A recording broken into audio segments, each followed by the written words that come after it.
अस्सलामुअलैकुम वरहमतुल्लाहि वबरकातुहू। आज हमारी डाटा एंट्री की क्लास नंबर 9 है और आज हम फार्मूला पढ़ेंगे सम इफ का। सम इफ का मतलब क्या है? सम इफ हम ऐसे निकालते हैं कि हमारे पास डाटा है और उस डाटा में जैसे फॉर एग्जांपल 2000, 2003, 2001 इस तरह का डाटा पड़ा हुआ है। अब हमने उसके सामने जो जैसे नंबर ऑफ बर्ड्स है, अब हमें सिर्फ 2000 की ही नंबर ऑफ बर्ड्स हमने फाइंड करनी है, टोटल करना है, बाकी हमें टोटल नहीं करना। तो फिर हम क्या लगाते हैं? सम इफ, कि हमारे पास एक डाटा है और उसमें से हमने एक स्पेसिफिक बंदे का या किसी ईयर का या किसी चीज का हमने स्पेसिफिक डाटा सम करना है, तो हम कौन सा फार्मूला यूज करते हैं? सम इफ का। ओके, नाउ अब हम अप्लाई करते हैं सम इफ का formula.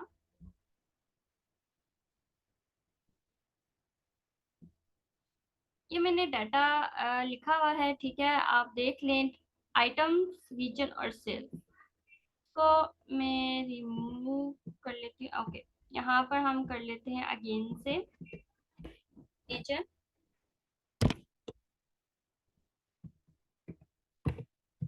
Reason now cells. Because region हम लोगों ने ये इस्तेमाल किया क्यों? क्योंकि हमें यहाँ पर ये रीजन की हेडिंग थी ना, इसमें से हमें नॉर्थ का चाहिए, इसलिए हमने यहाँ पर साइड में रीजन लिख लिया कि हम किस रीजन का निकालना चाहते हैं, नॉर्थ, साउथ, वेस्ट, ठीक है, वो फिर हम इसके आगे लिख लेंगे। अब सेल्स, हमने अब इस सेल्स में से स्पेसिफिक वैल्यूज कैलकुलेट करनी है, तो यहाँ पर हम सेल्स लिख देते हैं, सेल्स।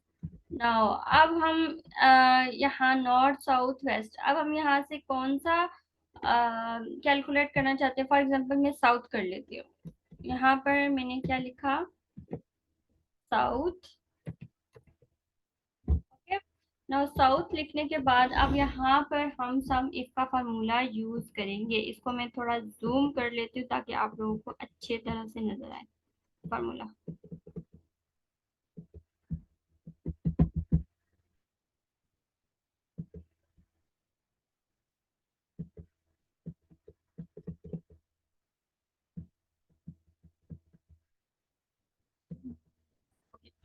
नाउ यहाँ पर हम पहले क्या करेंगे? इक्वल टू डालेंगे। इक्वल टू डालने के बाद हम यहाँ पर सम इफ लिखेंगे।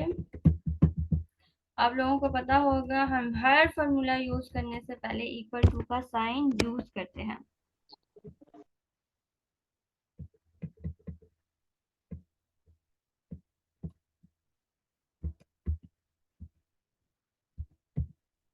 सम इफ मेरा लिखा हुआ आ गया, इसके ऊपर क्लिक किया। अब क्या करने हमने? रेंज।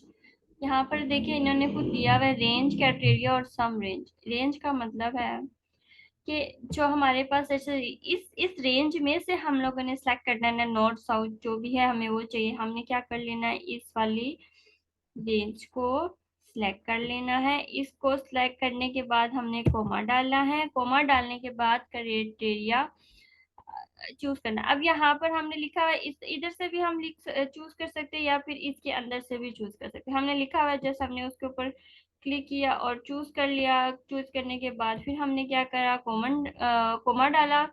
कोमा डालने के बाद हमने सम रेंज, इस रेंज में से हमें नॉर्थ का डाटा चाहिए, इस रेंज को हमने क्या कर लिया? सिलेक्ट कर लिया। सिलेक्ट करने के बाद ये हो गया हमारा पूरा फार्मूला कंप्लीट। इंटर का बटन दबा दिया और ये आ गया 435। ठीक है, अब आप खुद देखें, साउथ, साउथ के आगे क्या था? $155। ओके, इसके अलावा यहाँ पर $280 था। तो बस सिंपल क्या था, ये दो वैल्यूज थी, इन दोनों को सम करके क्या दे दिया? 435।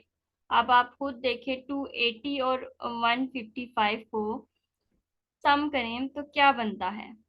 क्या बनता है? 385। ठीक है, सम इफ का मतलब क्या हो जाता है? इफ का मत इफ स्टेटमेंट होती है किस चीज के लिए? इफ स्टेटमेंट होती है कि कोई भी स्पेसिफिक चीज निकालनी हो, कोई हमने स्पेसिफिक सिचुएशन को कैलकुलेट करना हो, निकालनी हो, एक कमांड दे देते हैं, उसके अंदर रहते हुए हमें वो चीज चाहिए, जस्ट हम इफ स्टेटमेंट तब इस्तेमाल करते हैं। और फिर जैसे अब हमने सम में इफ इस्तेमाल किया तो हमें क्या चाहिए था, हमें सिर्फ साउथ का डाटा चाहिए था जो हमें उसको सम करके हमें दे दे।